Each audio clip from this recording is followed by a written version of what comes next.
کابل کې پر ښوونیز مرکز ځانمرګي برید درنه مرجوب له اړولې او ډیری قربانیانې نجونې دي. په سلامونه هرکلی کوم. که غواړئ چې بشپړ معلومات ترلاسه کړئ نو تر پایه راسره اوسئ. د طالبانو حکومت چارواکي وایي چې پلازمینه کابل کې د دشت برچي په سیمه کې پر یو ښوونیز مرکز ځانمرګي برید کې لږ تر لږه 19 تنه وژل شوي او 22 نور ژوبل دي.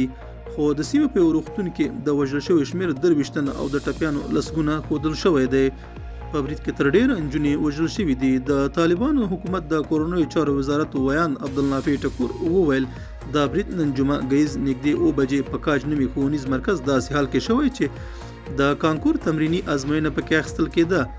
ښاغلي ټکور د برید د څرنګوالي په هکله نور جزئیات نه دي ورکړي. دا زموږ نننی چمتو شوی مطلب. تر بیا ښه وخت او ښې چارې.